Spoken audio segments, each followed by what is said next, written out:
Առողջները չէ, որ բժշկի կարիք ունեն, այլ հիվանդները, քանզի ես չեկա արդարներին կանչելու, այլ մեղավորներին։ Տեր Հիսուս այս ձևակերպմամբ մեզ բացահայտում է ավետարանի ոգին, ավետարանի առանցքը, էությունը իր առաքելության։ Եվ որն է դա, որ Աստված չի ամանչում մեզանից, որ մենք մեղավոր ենք, որ մենք հիվանդ ենք, երես չի թեքում, ավելին, գալիս է, որ բուժի, հպվի, իր սիրով, իր միջոցներով, բայց չի ամաչում մեզանից, որևիցե պարագային, որևիցե մեղքի և մեղավորության աստիճանի։ Ավետարանի ոգին սա է։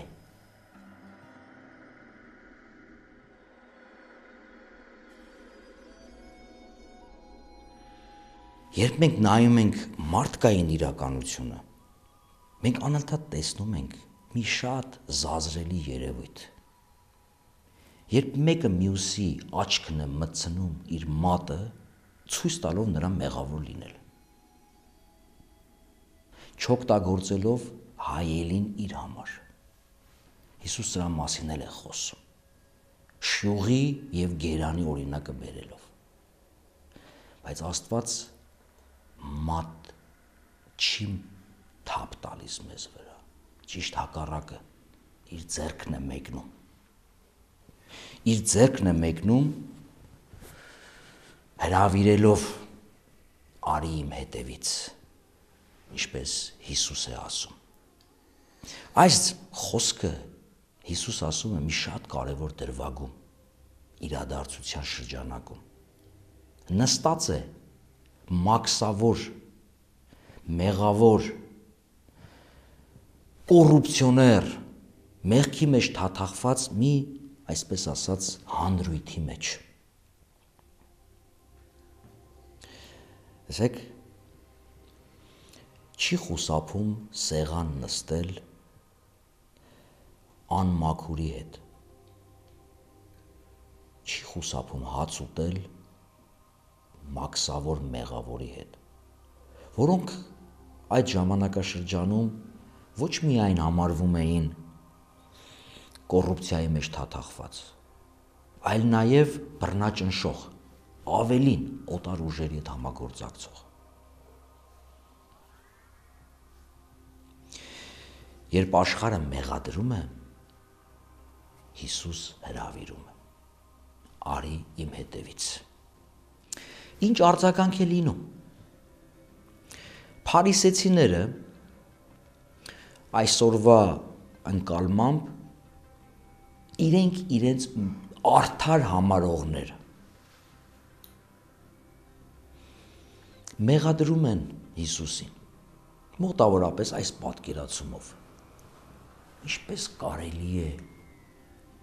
այսպիսի մարդկանց հետ շփվել, առավել ևս սեղան նստել, եթե դու հավակնում ես լինել մարգարե, փրկիչ, մեսիա։ Բայց այստեղ մի բան կանգ առնենք։ Մեղադրանքը ուղիղ Հիսուսին չէ ուղղված, աշակերտներին է դիմումը արվում։ Ձեր վարդապետը, ասում են, ինչու է մաքսավորների և մեղավորների հետ ուտում։ Տեսեք, այստեղ շատ նուրբ նենգություն կա։ Ուզում են իրենց ուսուցչին անվանարկեն աշակերտների աչքում։ Սա է ձեր ուսուցիչը։ Սրան եք հետևում, սրա հետևից եք գնում, սա է ձեր ղեկավարը։ Ուրեմն Հիսուս պատասխանում է այս ամենին։ Ասում է, արդարների համար չէ, որ ես եկա, այլ մեղավորների։ Եվ այս խոսքի մեջ է եկեղեցու առաքելության ուժն ու զորությունը, հույսն ու հեռանկարը, գործունեությունն ու առաքելությունը, մեղադրանքի, զրպարտության, չարախոսության, ես կասեի նույնիսկ խոսքի մակարդակով բռնության եւ ահաբեկչության այս տրամաբանությունը շարունակվում է նաեւ այսօր։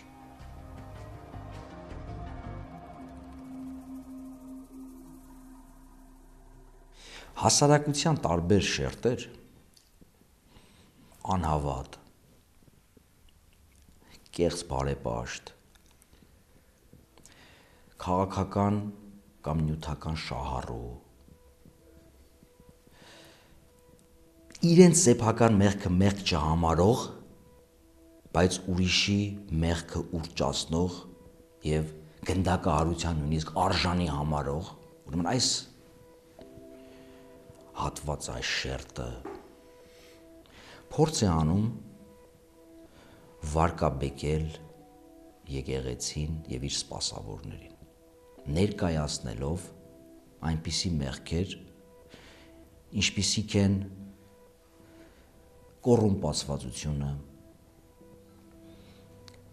պղծությունները, անպիտանիությունը եւ այս կարգի։ Եկեղեցին իր ամբողջության մեջ ճանաչում է այս իրավիճակը եւ ցավում է եւ ճանաչում է խոնարհությամբ այն ընկալումով, այն մտածումով, որ եկեղեցին նման է օվկիանոսի, որը ունի ինքնամաքրման մեծ ներուժ եւ դա է լուծման տարբերակը։ Բայց միևնույն ժամանակ հասկանում է, որ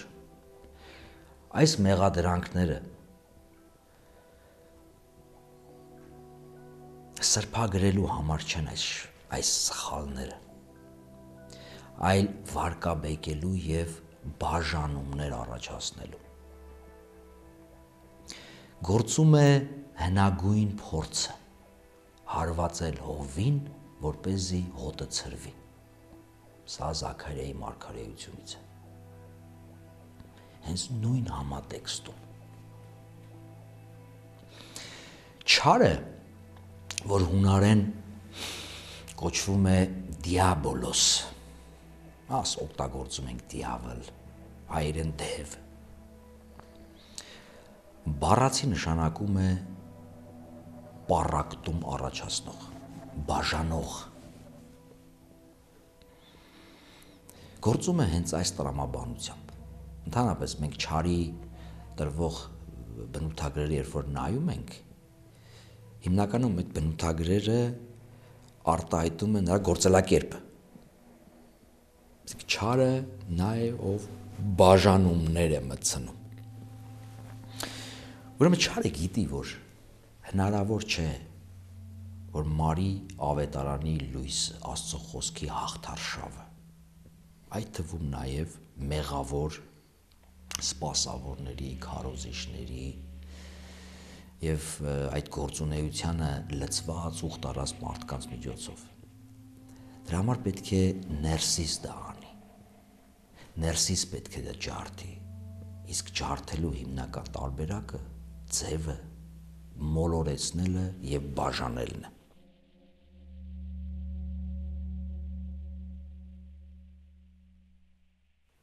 Բաժանելու համար հարկավոր է վարկաբեկում, հարկավոր է աղտոտում, հարկավոր է անվստահության սերմանում, հարկավոր է ներկայացնել մի պատկեր եկեղեցու, եկեղեցականների, սպասավորների, որոնք վստահություն չեն վայելում։ Ուրեմն նորից եմ շեշտում։ Եկեղեցին իր ամբողջականության մեջ հասկանում է իր բոլոր տեսակի թերությունները եւ չի կարող չլինել, որովհետեւ եկեղեցին կատարյալների համայնք չէ։ Քրիստոսի եկեղեցին, եթե կուզեք, հիվանդանոց է։ Ճիշտ այնպես, ինչպես մեր Տերը ինքն է ասում։ Առողջներին բժիշկ պետք չէ, հիվանդներին է պետք, եւ ես էլ եկել եմ հիվանդների համար։ Բժիշկը չի հիվանդանում։ Երբ ընտրում էր 12-ին, Հիսուս կանչեց Պետրոսին, որը ուրանալու էր իրեն։ Հիսուս կանչեց Մաքսավոր Մատթեոսին, որը արդեն նշեցինք կոռուպցիոներ էր։ Հիսուս կանչեց Հուդային, որը մատնելու էր իրեն։ Իր հարությունից, համբարձումից հետո նույնիսկ կանչեց Պողոսին, որը նոր ծնվող եկեղեցին ուզում էր խեղդել բնում, հալածանքների միջոցով։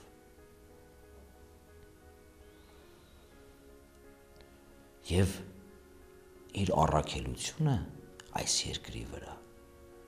այսինքն մարդեղացման շարունակությունը,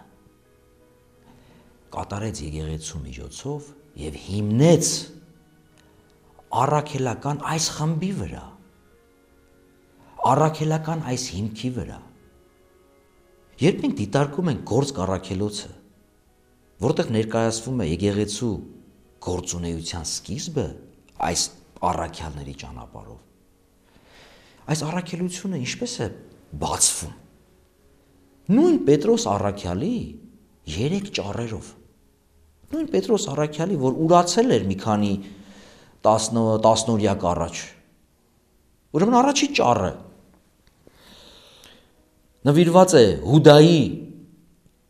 արարքի վերլուծությանը եւ Հուդային փոխարինելու գործընթացին, այսինքն Մադաթիայի ընտրությանը։ Երկրորդ ճառը հոգեգալստյան այդ հրաշալի իրադարձության մեկնությանը եւ երրորդը կոչ դարձի գալու ապաշխարելու։ Հիմա պատկերացրեք Պետրոս առաքյալի առջև կանգնած լիներ վերնատանը, այն հասարակությունը, որ այսօր է։ Ինչ եք կարծում, ինչ էր ասելու Պետրոսին։ Զրկելու էր ուղակի կամ փորձելու էր զրկել առաքելական կոչումից, ասելով, որ դու ուրացող ես, ինչպես կարող ես մեզ քարոզել։ Հաշվի չառնելով մյուս 11-ի կարծիք։ Դա էր ասելու։